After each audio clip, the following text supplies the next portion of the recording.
I am really, really honored to have Dorothy Elliott and Ramona Pugh here with us today, not only to share their journeys, but they're also being honored. We don't have Mrs. Elliott anymore. We've had her on the show before, we've had her in the paper, but they're also being honored for their work in keeping the legacies of their children alive. So, without further ado, I am excited to bring Ramona Pugh on. Ramona, how are you? How you doing? I'm good.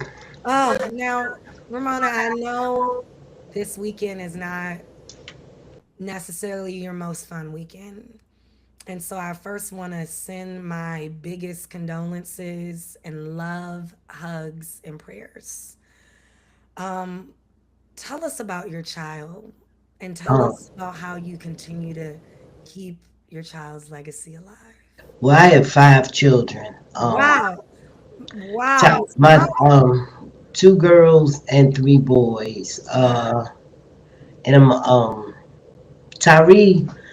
Tyree was the oldest. He he was one of them outgoing, all over the place young man, but he was a real sweet guy. And on Thanksgiving Day of 2019.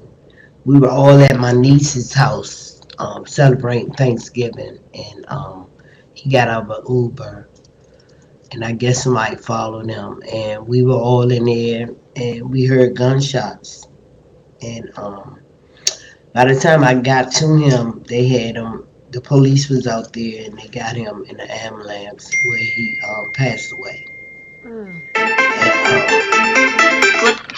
and through the grace of God, I ain't lose my mind. I'm a recovering addict, and I didn't drink. Take a drink to it. Thank God I was plugged in. I think I had like 4 years clean at the time. Um, Wow. yeah. And Miss Ramona, I mean, because when I hear stories, first of all, again, condolences, and that's a tragedy for you, for your children, and for the entire family. Thanksgiving Day, what's supposed to be a celebratory occasion. Um, but I think you bring raise a great point. You still have your mind. You're continuing to keep Tyree's legacy alive, and you keep pushing for your other children and for yourself and for Tyree. Tell us how you're able to do that. How do you get one step in front of the other every day, and can you offer some solutions for moms maybe experiencing the same thing? And like I said, I'm in a fellowship of men and women, and a lot of them they help, push me through. My family was there. The sad part of it, I don't even kind of like talk to the homicide detectives no more because they told me they found a gun that killed my son, but it was in a home of an older person and they couldn't question him. So it's like my heart was broken, like, but I still each event that they have, I still go and I support it, and I keep his legacy going on. I go visit him, and then to make it bad, I have a 20. Tyree was 24 in 2024. I called my son and someone answered the phone, and it was my mother's birthday, January the 8th, where he OD'd off a fentanyl pill. Mm, So it's like, Lord, what are you doing? mm, And I really thought with this one, I was gonna lose my mind because he was the baby, yes. and he was that caressing, like touchy, and What I they call missed that. a Velcro baby. Yeah, I missed that. I really missed that. But I went through therapy with my church, and each and every day, it's like I keep his pictures because he used to like to draw. So I Mm, keep his pictures in the house, and I got pictures of him, and I continue to talk to him, and that's what I plan on doing. I went out there 2 weeks ago, and look at God. My son is like 15 steps from his brother. Both of them like 15. I said, look at you, God. Y'all Wow. be able to sit right there and, so, but, each day Y'all get are better. each other's back. It And get better, but I thought I was going to really lose my mind, mm, but like I said, I kept praying. I went to therapy. And then I have also talked to women that lost 4 children. So I'm like, wow, what I thought it was two. So I still have my 3 daughters, and I have a son that's a school teacher, and they surround me and love me, and the grandchildren and my mom, and I just push through, one uh, day at a time. again, I'm sending you the biggest hugs and Thank love you. and prayers. Um, but I want to tell you congratulations for you being true to your own journey, staying the course, Yes. um, being surrounded. Again, we're working on this Older Americans Month special edition, and one of the things I found as we've been talking to mothers in particular is that they are find it difficult to connect and have be surrounded by their family, and so the fact that you have that is such a blessing. What are some of the pieces of advice that you can give to others to ensure that they have a network, even if they don't have family around, even if they don't have children? What are some of the other ways that they can try to stay afloat despite this difficult time? Well, like me, I surround myself with positive people, and I try to get into different organizations like Father Factor. They have a trauma um a class, and they always having like bingo. Just keep my mind. At first I stayed. I was mad at God for a long time. Like, why me? But he know what's best. He know what's best because it's so dangerous out here now. I don't know. I just pray every day, and I just ask God to keep me focused. And like I said, I try to anything that has to do with it. But my church, the New Macedonia Baptist Church, their grief ministry was awesome. They gave me books. So if I ever feel like down, I go and read something to feed my spirit. So, and like I said, I thank God for my family because they check on me, and, I just keep myself busy. My girlfriends, we go out, and they know I like to dance. So they, I had 2 days, man. They surrounded me every day. We went out to eat, we danced, and they just kept my mind. So it's instead of just being closed in, surround yourself with people that's gonna bring your spirit up. I had my moments, but I'm better than I was in the beginning, and that's all that matter. Yeah,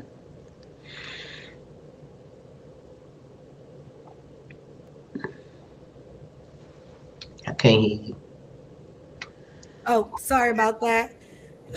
Look, I was so inspired. I didn't know I couldn't be heard. Look, I am so um, in- inspired, Miss Ramona, not only by your strength, your courage. I was in a part of a workshop a couple weeks ago where they said, Black women, we need to start trying to stay away from the word resilience because that means we going back to hard times. So you were resilient because you did some hard times.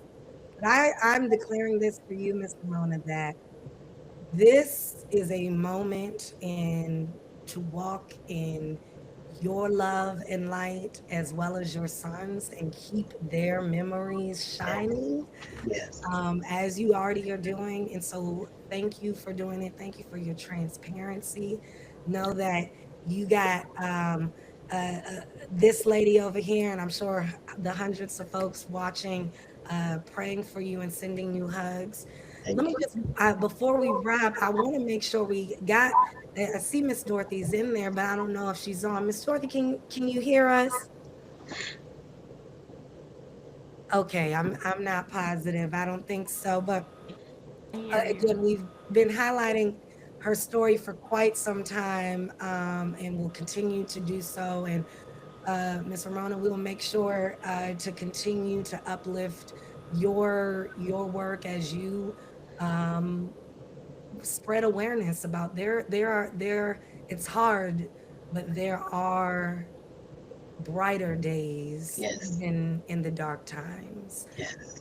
And so, happy Mother's Day. Thank you. Same to you.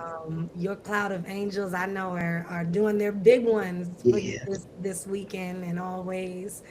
And Miss Dorothy, if you can hear us, just know that we love you. And oh, before I let you go, because you guys are honorees, what's going on tomorrow? Oh, tomorrow.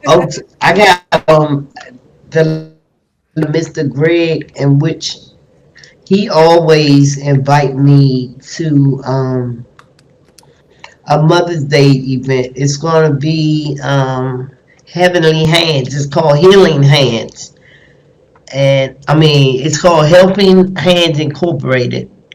Gregory Baldwin is the founder, and it's a Mother's Day celebration from 3 to 7 Saturday at DC Bard High School, Perfect. early college, and that's 1351 Alabama Avenue Southeast. We know exactly where that is. If you don't, y'all, make sure you get to Bard to check out what is happening. We are so thankful for you all's time today. Hello. Well, Miss Dorothy, are you there? Yes, can you hear me? You're a little bit low. Okay, I'll Y- speak up more. Can you hear me better now? we can. How are you? I'm okay. How are you? Doing well.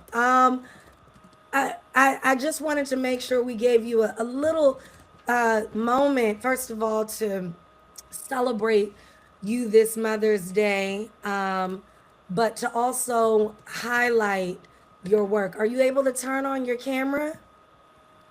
Yes. 1 second. Where is it? Oh shucks. Uh, no. Where's my camera?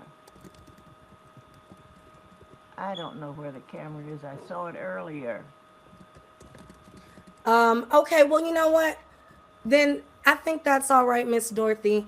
Just if you want to share a little bit, of, just in a few sentences about your journey, we have made sure to highlight the great work you've been doing to raise awareness about victims of gun violence, and particularly how mothers continue to keep their children's legacy alive. Did you just want to talk about that for this Mother's Day weekend?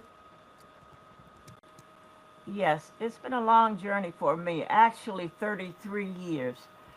Can you hear me okay now? Yes.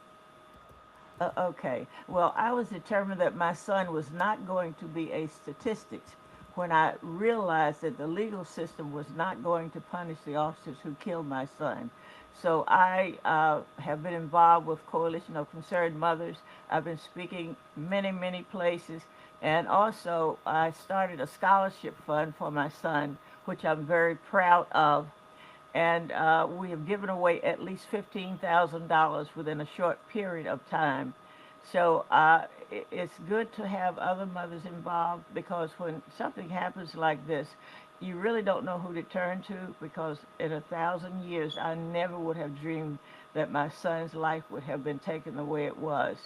And I believe that one of the things that we've done in Annapolis was to go to the uh, a General Assembly and asked them to do away with the LEOBOR, the Law Enforcement Officers Bill of Rights, because it gave special privileges to the cops. And Amnesty International sent me to Durban, South Africa, to talk about the police issues here in the United States. So it's an ongoing thing, and there are a lot of people who reach out to us, like Mr. Baldwin, and that's a great deal for me. I look forward to it every year. He's a great community leader, and he does so many things for the community. And it's nice to partner with people who really understand your pain, because the pain never goes away, it's forever there. And what helped me through a lot in the very beginning was looking after my soon to be 12-year-old son when Artie passed away. There were days when I couldn't get out of bed, but I knew when he was coming home, I had to get up and prepare his food and to help him with his homework. So I had family too, and that helped a lot. A lot of nationally known people like Dick Gregory, Joe Madison, the Reverend Honorable Walter Fauntroy, and Martin Luther King came to protest at the courthouse on 22 consecutive Wednesdays. Every Wednesday at noon, we were there trying Wow. to get the state's attorney to reopen the case. Amazing. Again, I know you said it's been 33 years, but I can't imagine that it sometimes doesn't feel like yesterday for you, Mrs. Elliott. And so I just thank you for continuing to be a fearless and brave advocate for raising awareness. And again, we have some of those pictures with Dick Gregory and other folks, and you out there from years ago. And so, thank you again for always making space for the Black press and ensuring that we're able to tell your story and the important work, and of course, your amazing son's story as well. I appreciate Denise Barnes. She has been very helpful in keeping my story alive. Yes, absolutely. Well, we thank you, Mrs. Elliott, and wish you a very happy Mother's Day, as well as hope you have fun at the event tomorrow with Greg Baldwin. It will be nice. It'll be fun. Yes. Where do you come to get all your